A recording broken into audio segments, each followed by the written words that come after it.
Hello friends, and welcome to Nordic Nomads, our brand new Nordic journeyman save. If you are excited about this series, drop a like on it, that would really help out. 1 like equals 1 degree of temperature for this cold, heatingless room. That isn't even a joke, my heating's actually broken. And of course, subscribe if you're new. But without further ado, I'm just going to let the story introduce itself.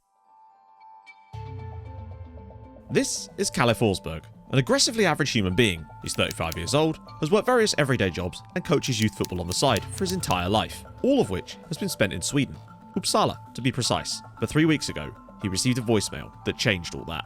Enter Henrik, Kalle's younger brother, a troublemaker all his life, his name more familiar to local police than his friends and family. Last Kalle heard, he'd found a proper job, working for a businessman in eastern Sweden, and was starting to turn his life around. Kalle, I didn't know who else to turn to. I uncovered something about my boss. I think they're coming for me. You have to help me. In a panic, Kalle travelled to Henrik's apartment, arriving to find it ransacked and no sign of his brother. A laptop dock sat empty on the desk, pens and pencils strewn across it, but no paper to write on. Upon searching further, he found a notebook that had slid down the back of the sofa. In it, a list of names, with 10-digit numbers attached to them, and a 3-letter acronym on each, except the last, which simply said Ulrich, as if he'd been interrupted while writing. With his brother's past in mind, he was hesitant about going to the authorities, but he had no choice. They were oddly dismissive, as Henrik had only been gone a few hours. 3 days later, after multiple attempts to contact them, he travelled back to the apartment. All is the same, except for a single floorboard that had been moved and not replaced properly. Kalle examined it to find a space underneath that was completely empty. Someone had been in here, and he now knew he was on his own. He had no personal ties, so decided he would track down his brother himself, using his youth coaching experience to get a job in football, and using that as an excuse to travel and uncover the truth. So there we have it.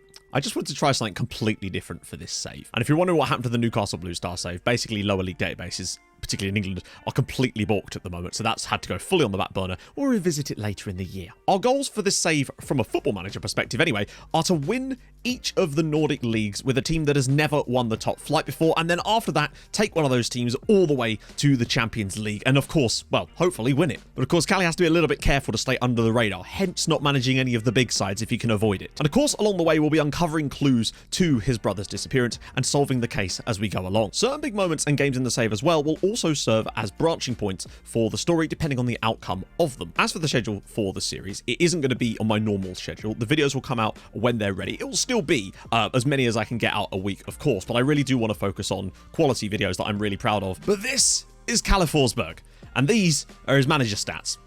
Attributes, you can call, honestly, you could call them cows and it wouldn't make them any better than they are. He really is about as bog standard as a human being can be in this particular situation. I know I've mentioned he worked with youngsters doing youth coaching, didn't say he was any good at it, but it's fine. If he's too good, people will start to notice him. We will of course be picking up our managerial badges along the way as we move from club to club. But this isn't just an introduction video. Oh no, well, we're going into the job hunt straight off the bat today, and we want to have our first job in this save by the end of this goddamn video. I don't know why I was so intense there. It's the sweater. It makes me intense. Now, the nations we actually have switched on here are just the bog standard ones that were in the game. I was going to include the Faroe Islands with an extended database, but I was just worried that that might cause us some problems down the line because, again, extended databases are a bit funky at the moment, so I thought we'd stick with what we currently have. So we have Sweden, Norway, Finland, Denmark, and Iceland. All the divisions turn on as low as I can physically go, and as many players I can turn on. These are the jobs that are currently available. Now, it is May 24th, 2022, as I didn't want it to just be the bog standard jobs that are available at the start of the save. So this is midway through many of the different seasons, particularly the ones that run through the summer. Hence why there's no Danish jobs open at the moment, because obviously Denmark runs on a different schedule, and Iceland just does its own thing. Iceland's just over in the corner being like, I've got this. We do our whole season in 3 days. But nevertheless, we've got a Norwegian job here at Mjolndalen available, but that would probably be a bit too high up as that is the second tier. I don't think they'd be offering us a job anytime soon,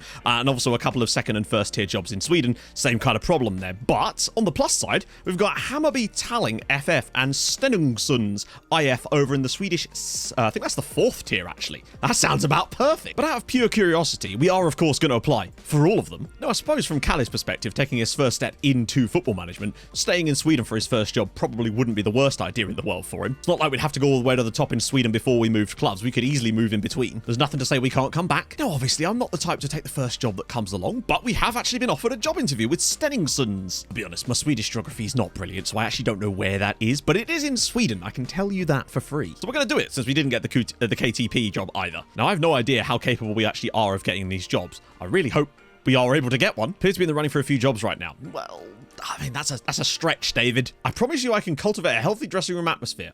I mean, I can't promise that, but I'm going to. I'll do the right things with the club's money. I definitely won't embezzle it. Who am I going to bring in? I have literally... My phone has 3 people's numbers in it, and 2 of them are pizza places. We're probably just going to go with that then. Last job interview he went for was at an accountancy firm. Avoid relegation at first, and then a top half finish immediately afterwards. What's that looking like? Oof. Yeah, no, I think we'll probably just go with your expectations there, David. There's actually a transfer budget. That's nuts. Those 2 people might be getting some serious calls over this period if we've got that amount of cash. Okay, well, that went reasonably well. Magnus Powell's just taken over at the other Hammarby team, and I love it. Because it looks like he doesn't know what a camera is, and it's just kind of like, you what, mate? Now, it would behoove us to find a job relatively fast, but we still don't have to take the first one that comes up, just because Cal has been without work for a couple of months now, and he's been living off of rice cakes and some cheese that he's been finding. I say finding, he's been finding it in shops. He's not like a mouse that's been scurrying around people's houses. Okay, so Stenungsson's IF have actually offered us a 1-year contract potentially. Now, obviously, we don't have to take this straight away. We can not walk away. We can delay this for a bit, because I don't want to just take the first job that comes up if I think we can get something a little bit better.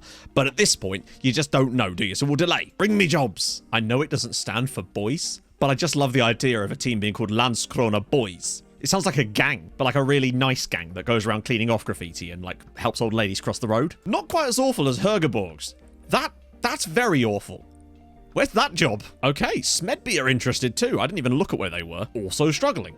But they're still within range. They've only won 1 game this season. We'll hop along to the interview with Mr. Hampus Johansson. Pretty standard stuff now. We don't want them cottoning on to the fact that we've got another job potentially in the pipeline, so on the hush-hush about that. We don't want a repeat of our last manager. Good God, that's a bit ominous. What did you do to him, Hampus? I'm all about the motivation. I have 4 motivation, I'll have you know. It's my finest attribute, I think. Whoa! Sorry? They have a transfer budget of £172,000 in the 4th tier of Sweden. This is the 4th tier, right? I stepped out the room to check something on my phone about what league they're in, come back and they've changed the kits on the wall. This guy's giving me the heebie-jeebies. 2,000... Maybe that's fine for this division, and the other team we were talking to just are absolutely impoverished compared to these guys, but this feels like a lot of money for this level. Are we really who you want to put in charge of that, Hampus? Oh, they're looking really bad. It's Vänersborg. They can't be doing that poorly. Oh, that's fine. They're not. They're just bottom. It's but an illusion. They've got more points than half the other teams that we looked at that were 12th. Helstrup sacked by Tromsø. It's inevitable, isn't it, really? It's just inevitable. Not now it's not, but it could be. Okay. Big money Smedby are in for us. Incredibly have less points than that team that were bottom of the league. We'll obviously delay, but they're an interesting one. I'm not always going to be picking jobs purely based around like the position that the club is in. I'm looking for interesting stuff, and they're interesting, but Stenungsson's are back again. I don't know. I think I might turn this one down. Steve McLaren is the new New Zealand manager. It's in no way relevant, but I just thought you'd like to know. Yeah, okay, now everyone and their dad is just sacking their manager right now, so we should be able to find something in this period, I think. Okay, so Smedby are back again. That's fine. We can put them off 1 more week. Here's all the other jobs I've been applying to have kind of been blanking my calls a little bit. Aha! It's Vänersborg. Also, apologies in advance. I know I'm going to butcher a lot of the names in this save. I'm doing my best. I ain't a linguist, but I'm trying. And that counts for something, right? Bottom of the league, which in a way is good because we'd stay under the radar here. No one expects a man like us to rock up at the bottom of the league club because we're definitely not good enough for that either. But I am interested in this just to see what their sort of finances are like. Are you hedging your bets? Sorry. I feel like when I say I'm merely considering my options, I should have leaned back in my chair and done this with my fingers and looked ominously at him. I'm confident of achieving every target, despite the fact that I don't know what they are yet. I have the managerial acumen that gets the required results. This is a lie, but we'll see if he believes it. Transfer budget of 6k. Yeah, so I think Smedby are a bit of an outlier as far as these go. And £700 a week wage budget.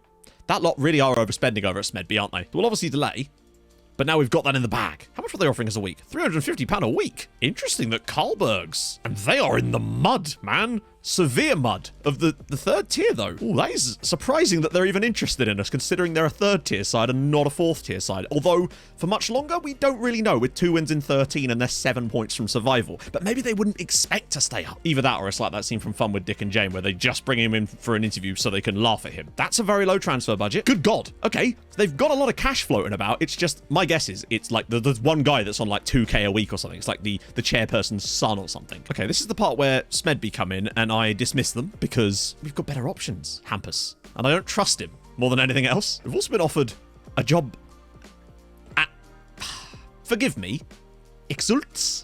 Though I do like that their badge, it reminds me a lot of like a black metal band's logo, in that it's unreadable. This is where the chairman just comes strolling into the room in like a black trench coat with war paint on and Burzum blaring off in the background. Why is it that the scary chairmen are the ones that ask about the lack of repeat of a last manager? Let's talk money. Okay, there's a decent wage budget at least, considering they're a 4th tier side. No transfer budget at all. They spent it all on filming a sick-ass music video. I know I was intrigued before, but they intrigued the ever-living hell out of me. Bit of heavy metal football. Literally. Apparently it's pronounced Uxholz. So there we go. They're actually based in the town of Kumla, which is near Örebro. Geography lesson over. Oh, would you looky here. Both of them come in on the same day. Meanwhile, Grorud, over in Norway, also want us. But, now we have a decision to make. £400 a week, £350 a week. Wage budgets, I mean, not even comparable. But I'm being drawn to the black metal football, potentially, of Uxholz. Just for the logo alone. Think what you could do with the kits. We're going to delay both. Tromsø job, unsuccessful. Kel surprise, but still. I'll be back for you, Eric. 'Tis judgment day. And I think that I'm leaning one very simple direction at the moment. And that is Uxholz in the 4th tier of Sweden with their wonderful badge and indecipherable name. And they are in the relegation zone this season. And bear in mind, there's only 26 games in this league, meaning we'd only have 10 games to really save them. Now, they're only a point off, so it wouldn't take much, but you just don't know. Also, Swedes, do let me know how to pronounce it properly. I'm sure I'm butchering it. A 5-month contract. I suppose there's really no option there, is it? Because if we were to get relegated, there's nowhere to go. Oh, okay. We've basically got 5 months to prove ourselves, or Calle's going to be out looking for yet another job. Let's do it. Finalized deal. Boom. There it is. Uxholz hire Forsberg. He's in. He's bloody in. Founded in 1929 as well, so a fairly old side as well. They've got a man called Hag, I think, or is that Heg? Regardless, he's wearing number 97, so he clearly thinks a lot of himself. We are going to have to schedule a press conference to meet the media. Actually, no, we won't. We won't. Oh, we will. It's dangerous for Calle to put himself on the national stage, on the regional, very, very local stage. And we're in. We are in at Uxholz. Calle Forsberg has taken over as manager. His first ever managerial job in his career. Not quite where he expected his life would take him, but here it goes. We're going to focus on all of that stuff in the next video. But one thing I want to look at before we go is the finances, because this could be catastrophic. And lo and behold, it is. We are £36,000 in debt. Now, that might actually not be that bad given where they started, but you just don't know, because I can't imagine the prize money is all that lucrative in the Swedish 4th tier for a semi-professional side. That said, though, would you looky here? They are spending half of their wage budget right now. Now, obviously, we wouldn't be in a position to bring anyone in at the moment, but it would give us potentially some ceiling to actually strengthen this team and build a team for next season, should we be able to keep them up in the next 10 matches. And that's really kind of what it relies on. Baptism of fire and all that. Our first game in charge is literally 6 days away at home against EK Ödevold, and they're the top of the league side. Join me for that coming up soon. If you've enjoyed, drop a like, that'd be great. If you're new to the channel, subscribe, that'd be sick as well. And I'll see you guys very soon.